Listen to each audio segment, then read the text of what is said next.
Então hoje nós vamos continuar falando sobre o poder da oração. E o nosso tema hoje são as fortalezas. Quando você ora, você destrói as fortalezas. Olha para a pessoa do seu lado e fala assim: quando você ora, você destrói as fortalezas. Abre a sua Bíblia em Provérbios 21, 22.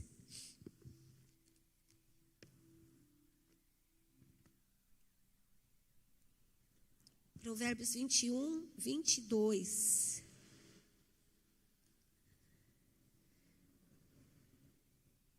Diz assim: o sábio escala a cidade dos valentes e derruba a fortaleza em que eles confiam.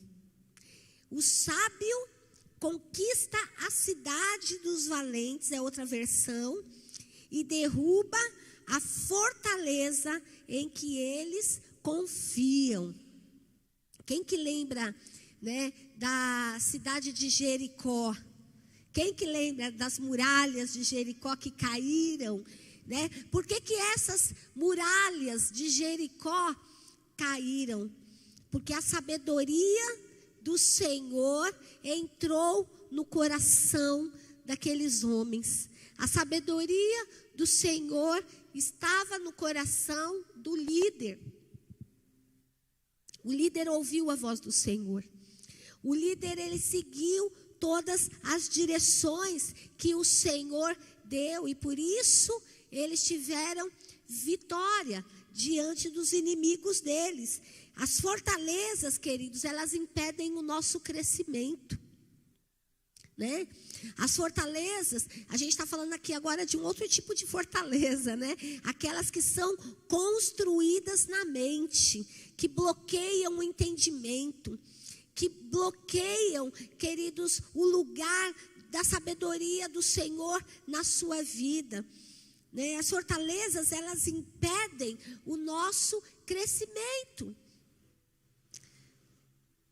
Muitas vezes você não consegue avançar na sua vida, você não consegue crescer na sua vida, você não consegue viver o propósito que Deus tem na tua vida, porque existem fortalezas dentro da tua mente. Quais são as fortalezas que estão na tua mente? Fecha os teus olhos um minuto agora. Fecha os teus olhos. Pensa. O que impede o teu crescimento? O que tem impedido o teu crescimento? Em qualquer área da tua vida, a área que você está lutando, que você está aí colocando diante de Deus. Agora, abre os teus olhos. Quem que encontrou uma fortaleza do tipo, sabe, você não é capaz? Quem que encontrou uma fortaleza do tipo, você não vai dar conta? Quem encontrou uma fortaleza, é muito grande esse lugar para você, né? São fortalezas. O que são as fortalezas? Ideias, pensamentos que estão ali dentro de você e vai limitando o teu interior. Vai limitando o teu crescimento, vai limitando o teu avanço, a tua expansão. O que Deus determinou para a tua vida, né, é grande. Mas às vezes as fortalezas da tua alma faz com que toda a tua vida se torne insignificante. Quantos creem que Deus é amor? Levanta a mão. Quantos creem plenamente que Deus é amor? Outra pergunta: quantos acreditam que Deus te ama? Ô, glória! E quando você está passando por lutas? E quando você está passando por provações? E quando você estava esperando aquela vaga de emprego, o emprego não chega, você continua acreditando que Deus te ama? E quando você está esperando, queridos, aquela bênção chegar na tua vida e chega na vida do outro?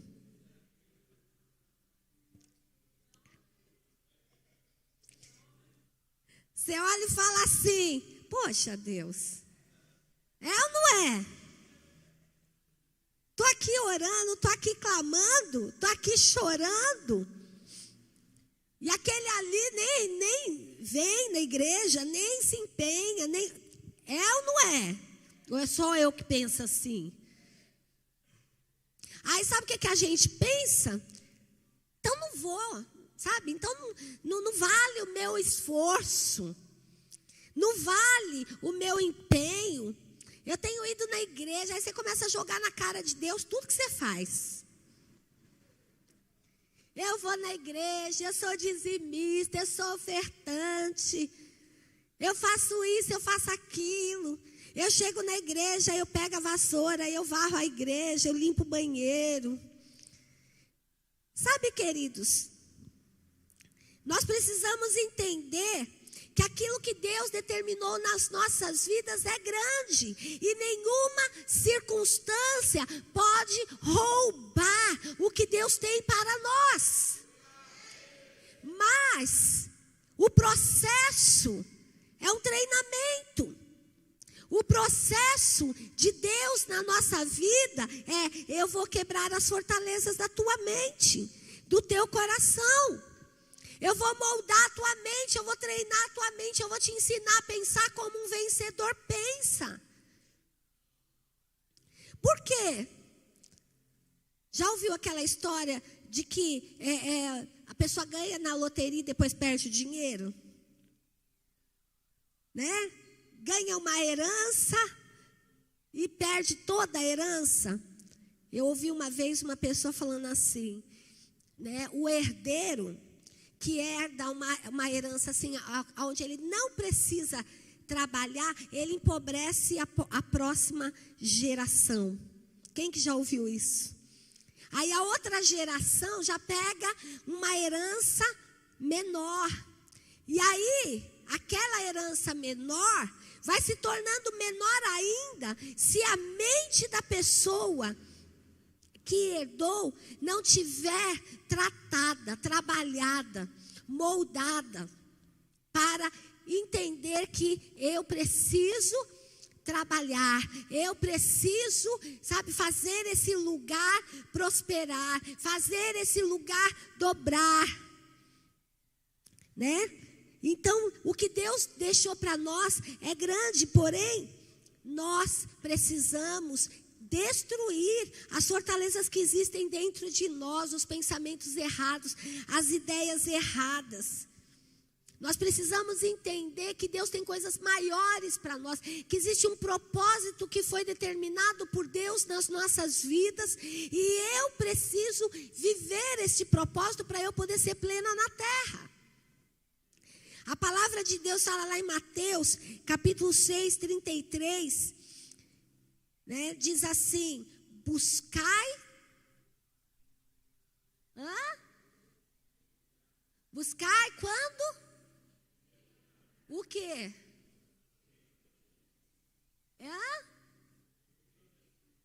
E todas. Buscai em primeiro lugar o reino de Deus e toda a sua justiça. Deus tem planos para nós, Deus tem uma vontade sobrenatural para as nossas vidas. Deus tem um propósito imenso para as nossas vidas, queridos.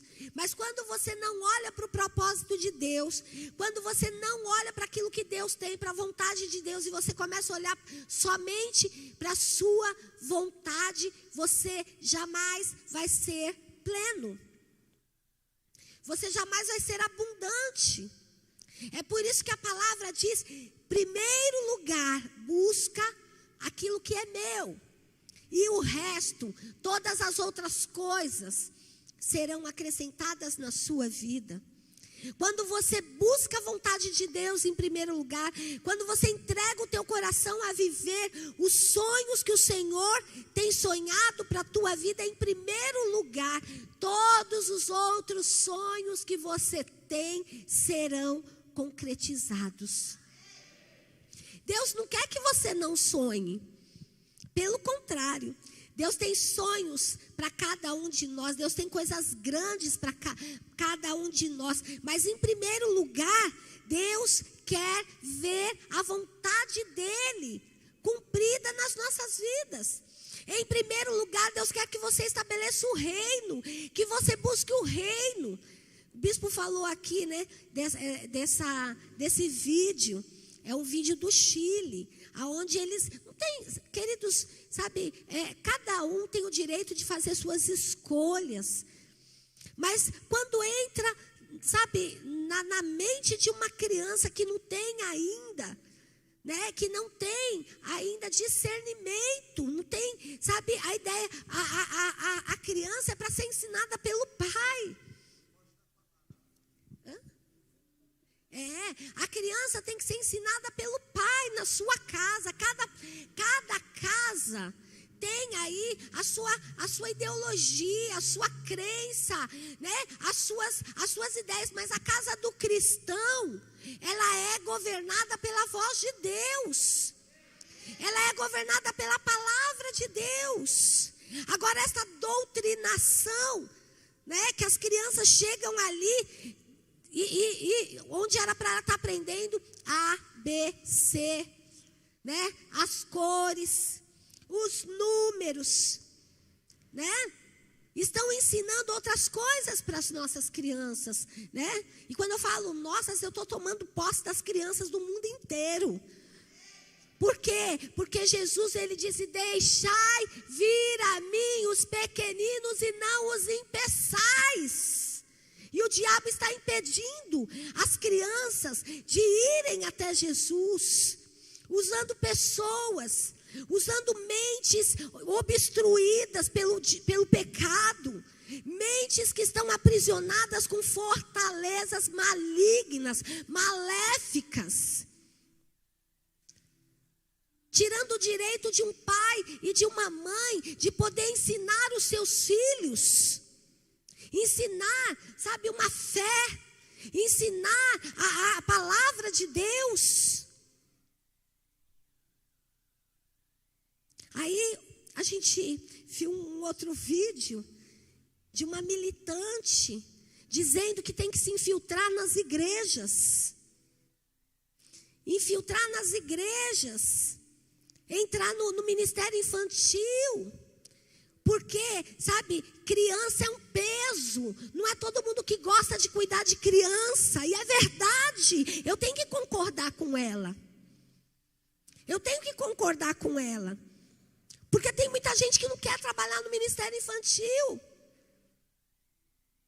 Por quê? Porque não é um lugar que, sabe, tão visto. É um lugar que dá trabalho. Criança dá trabalho. E eu falei para o meu esposo que, sabe, Deus tem gerado um sentimento de emergência no meu coração sobre as crianças, sobre os pequeninos. Então nós, igreja do Senhor, nós precisamos entender o que está no coração de Deus. Porque o que está no teu coração você sabe. Quem que quer um carro bom aqui? Uma casa boa, uma roupa boa, fazer viagens, descansar, ir para a praia, comprar casa na praia, viajar para o exterior, arranjar um namorado bonito, uma namorada bonita, um casamento bom. Você sabe o que você precisa. E rica.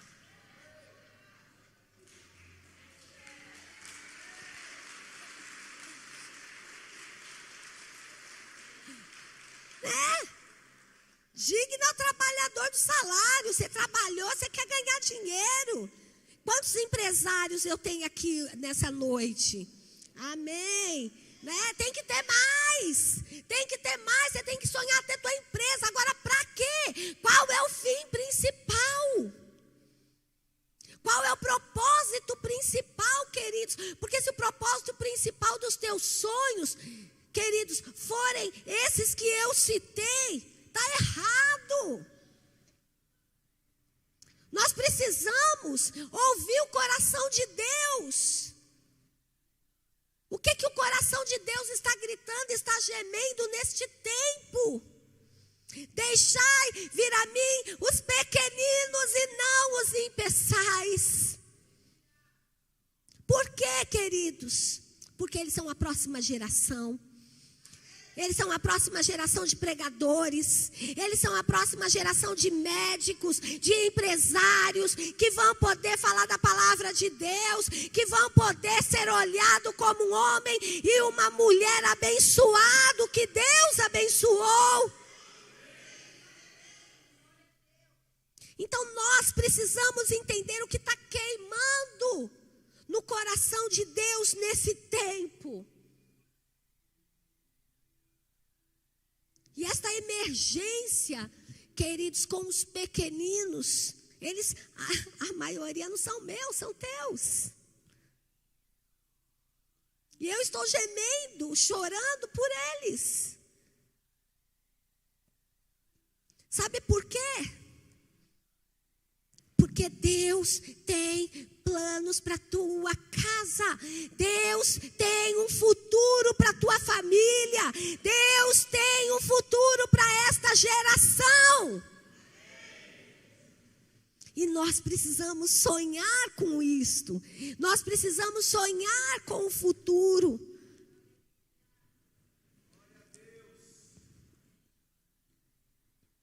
Nós precisamos ensinar as crianças que a igreja do Senhor, ela é amada, ela é protegida, independente da nossa raça, independente da cor da nossa pele, independente das nossas limitações. Deus nos ama.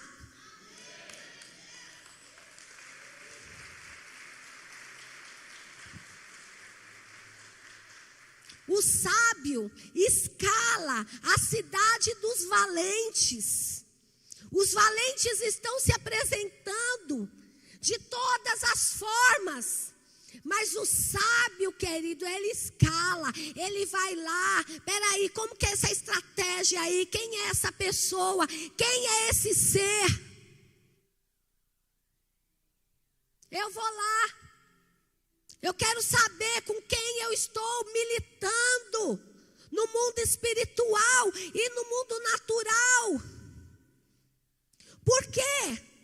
Porque se o diabo tem as estratégias dele, querido, nós, igreja do Senhor, também temos as nossas.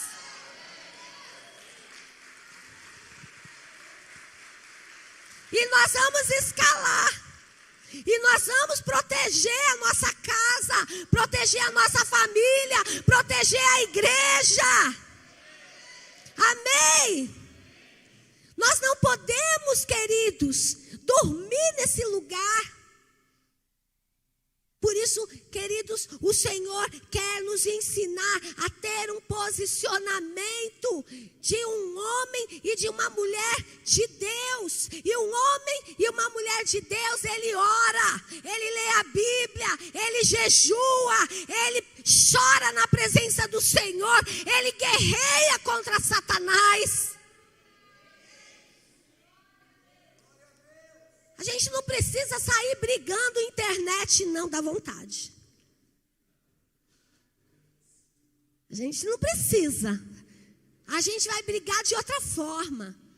A nossa guerra é: pega a tua espada, pega o teu escudo, bota o teu capacete, bota a tua armadura, bota o cinturão, bota a tua sandália e vai para a guerra. A nossa guerra é no mundo espiritual.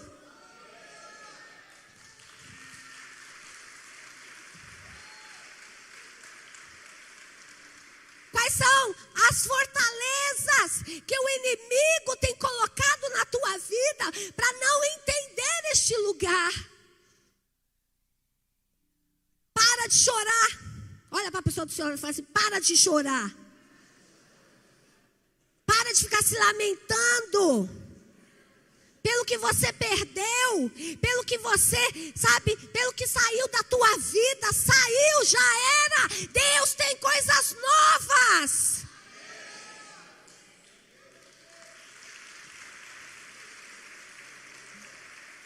Deus tem coisas novas. nós ficamos aprisionados naquilo que nós não temos, nós não vamos enxergar o que tem à nossa frente. Enquanto a gente fica preso ao que a gente perdeu. Puxa, no passado eu comia picanha. Hoje eu estou comendo carne moída. Ovo frito. Glória a Deus que você está comendo, porque tem país que ninguém está comendo, está buscando no lixo. Ai, porque eu tive um amor no passado, mas ele saiu da minha vida, me traiu. Glória a Deus, querida, que saiu da tua vida. Não tinha caráter. Deus tem alguém com caráter para a tua vida. Deus quer moldar você para ser uma mulher diferente. Dói. Ai, a bispa está falando como se ela não, sabe, é porque ela não viveu. Eu já vivi muitas coisas. Mas eu não fiquei presa lá atrás. Eu não posso me permitir ficar preso. Você não pode se permitir ficar preso naquilo que passou. Nós precisamos nos prender àquilo que o Senhor tem para nós. Nós precisamos nos prender à palavra de Deus. Senhor, a tua palavra diz que o Senhor tem coisas novas para a minha vida. Eu quero viver o novo.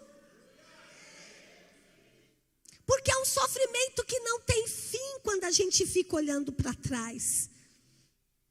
E é um sofrimento maior ainda quando você fica olhando para o futuro. Porque o futuro, queridos, vai ser o resultado do presente, da tua construção, do hoje, do agora. E para construir agora, você precisa mudar a tua mente, quebrar essas ideias de medo, essas ideias, queridos, de insatisfações, essas ideias de insegurança, essas ideias limitadas, que foram geradas dentro de você por causa das tuas dores, das nossas perdas.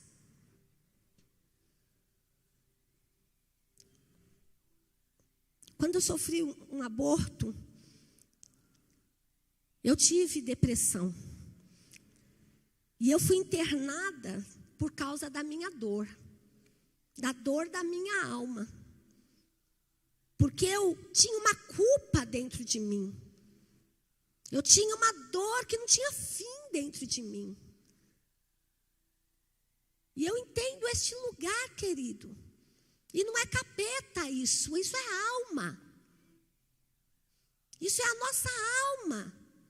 É a nossa limitação interna. Mas ali naquela UTI, naquele hospital, no meio de toda aquela limitação,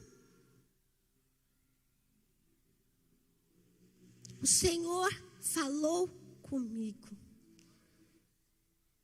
Porque eu busquei ao Senhor. E o Senhor falou comigo.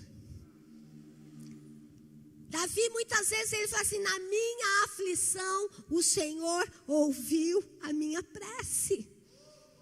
Quando a gente está passando por aflição, a gente tem que buscar ao Senhor. E Ele ouve a nossa prece. E ali o Senhor me ouviu. E o Senhor falou: Deise, se você não encontrar um propósito para você viver, você vai morrer. Porque tudo que eu tinha era a minha dor. E eu só enxergava a minha dor, porque era minha. De mais ninguém. E ali eu precisei renunciar à minha dor, renunciar o meu luto, renunciar o meu passado, para viver o que Deus tinha para mim. Ah, porque eu sofria? Não. Toda dor é dor e toda dor é legítima e é importante. Mas ela não pode, ela não tem o direito de te roubar naquilo que Deus tem, do melhor que Deus tem para a tua história. Você não pode dar tanto poder para as dores da tua vida. Você não pode dar tanta autoridade para as dores da tua vida. Você não pode dizer, sabe, queridos, ela é tão grande que ela vai me destruir. Não, eu sou tão grande e apesar desta dor ser grande também, eu vou vencê-la.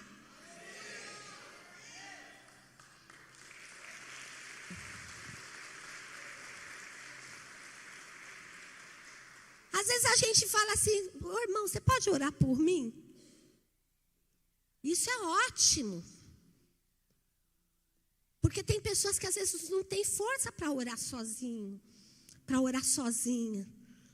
Mas eu quero dizer para você que você precisa entender que existe um lugar na nossa vida que nós precisamos fazer, que nós precisamos nos empenhar.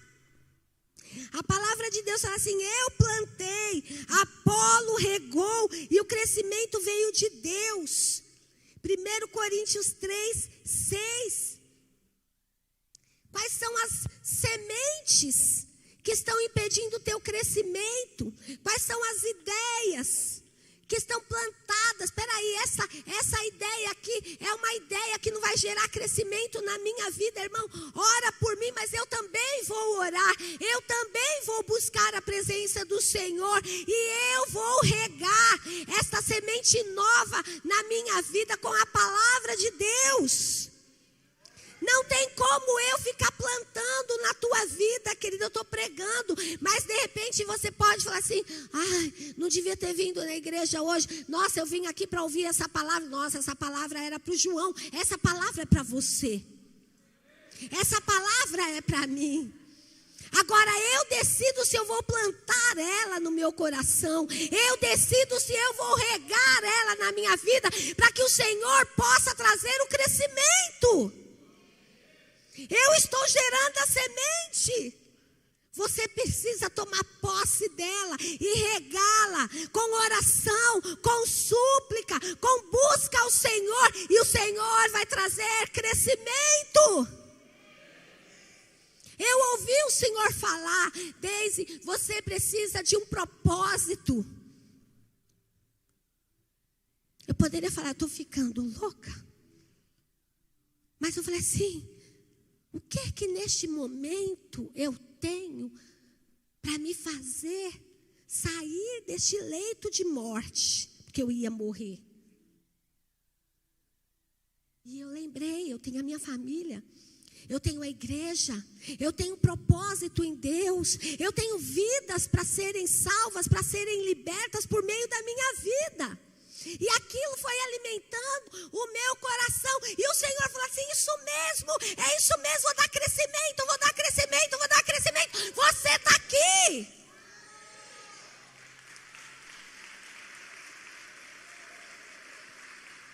Você não entrou aqui por acaso, não. Você entrou aqui porque lá atrás eu decidi que eu não queria morrer. Eu decidi que eu não ia deixar esse homem viúvo, porque senão ele ia voltar para Brasília. Ia casar com outra.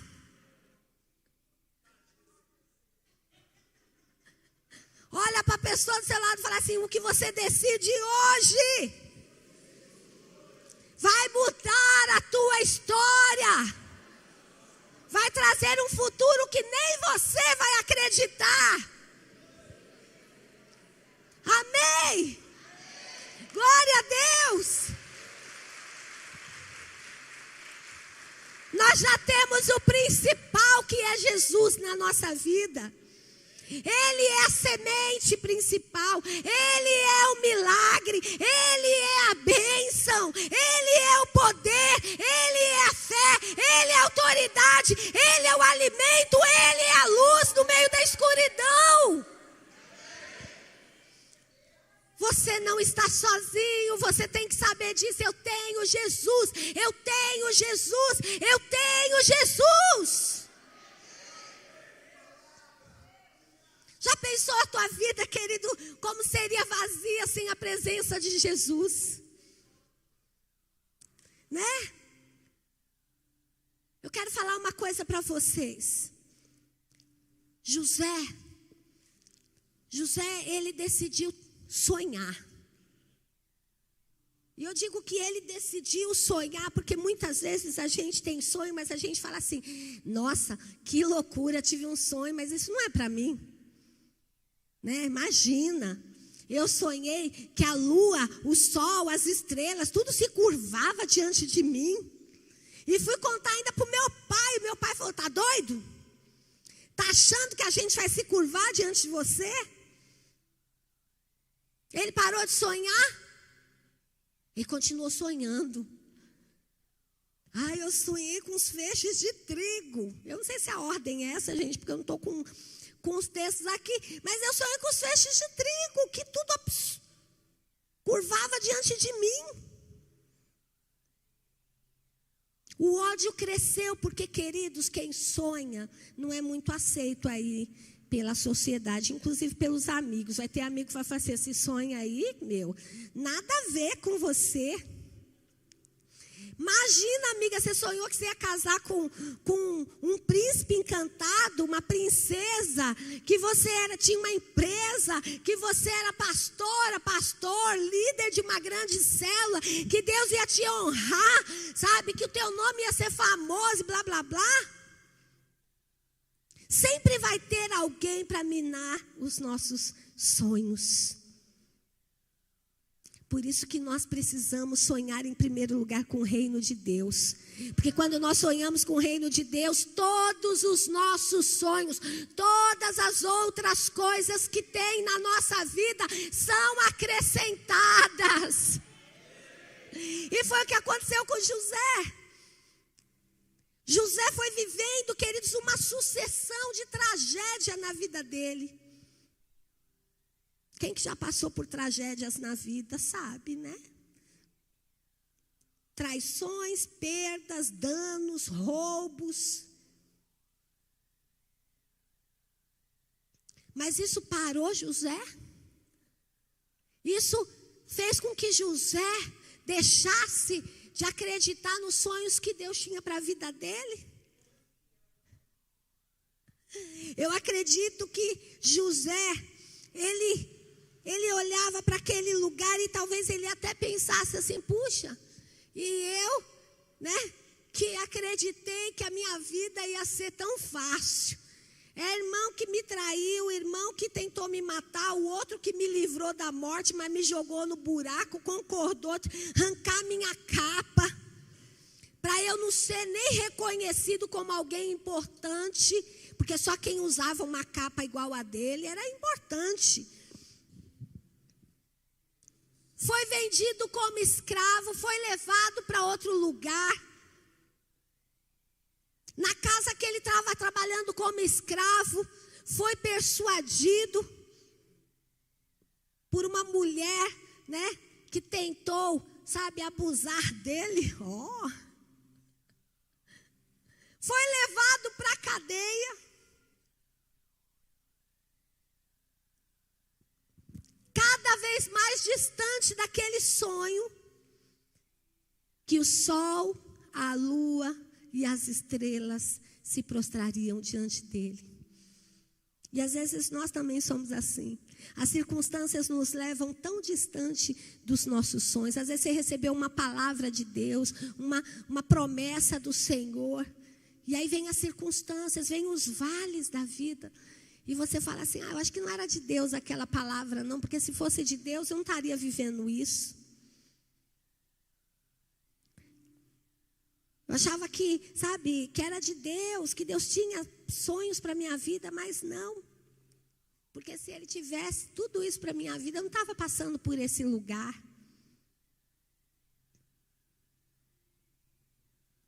José, ele não se limitou. Tanto que quando ele estava ali diante daquele padeiro e do mordomo ali, né? Que ele discerniu o sonho, ele falou assim, olha, quando você estiver diante do faraó, fala de mim para ele. Conta para ele que eu estou aqui na prisão. Só que todas as promessas de Deus, todos os sonhos de Deus, queridos, tem um tempo na nossa vida para formar o nosso caráter, para destruir as fortalezas que existem. José estava sendo preparado para o melhor tempo da vida dele, para o maior tempo de dor, de crise da humanidade. Se a tua bênção não chegou ainda, você está sendo preparado para o melhor tempo da tua vida.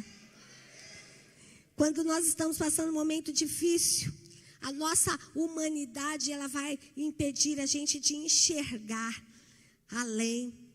Mas essa fortaleza precisa ser destruída. Você precisa contar para esta fortaleza: não, Deus não esqueceu de mim. Deus me ama e Ele tem o melhor para a minha vida. Eu quero fechar essa palavra dizendo para você assim: seja sábio, pois sábio é aquele que tem entendimento para saber a hora de mudar e de crescer. Não negue aquilo que Deus está te pedindo hoje. O que Deus está pedindo para a tua vida hoje? Pode ser que Ele esteja pedindo algo muito difícil, mas esta é a semente do seu milagre, do seu crescimento.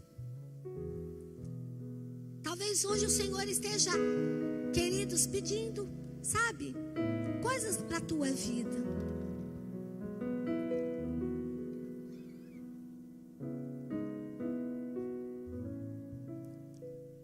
É porque Ele tem o melhor, porque está chegando a hora da tua semente florescer. Está chegando a hora da colheita para a tua vida. Do choro que você chorou lá atrás. Talvez você já tenha esquecido, mas Deus não. Deus não se esquece. E para fechar, queridos, tem um texto da palavra de Deus que eu não posso deixar de ler. Abre a tua Bíblia em Isaías capítulo 26. Versículo 1. Diz assim: naquele dia se entoará este cântico na terra de Judá. Temos uma cidade forte. Deus lhe põe a salvação por muros e baluartes. Abri vós as portas, para que entre a nação justa, que guarda a fidelidade. Tu, Senhor, conservarás em perfeita paz aquele cujo propósito é firme, porque ele confia em ti. Confiai no Senhor perpetuamente, porque o Senhor Deus é uma rocha eterna. Porque Ele abate os que habitam no alto, na cidade elevada. Abate-a, humilha até a terra e até ao pó. O pé a pisará, os pés dos aflitos e os passos dos pobres. 7. E a vereda do justo é plana. Tu que és justo, aplanas a vereda do justo. Deus vai aplanando, queridos, a nossa vida. Deus não deixa nenhum sofrimento ser eterno na nossa vida. Todo lugar, todo vale na nossa vida, todo lugar de prova na nossa vida, quando nós vivemos na presença do Senhor, Ele tem um tempo. Tem o tempo do choro, tem o tempo, do pranto. Aí vai vindo o consolo, o conforto, e vai sendo aplanado. E aí é o momento de seguir e de alcançar lugares novos, resultados novos nas nossas vidas.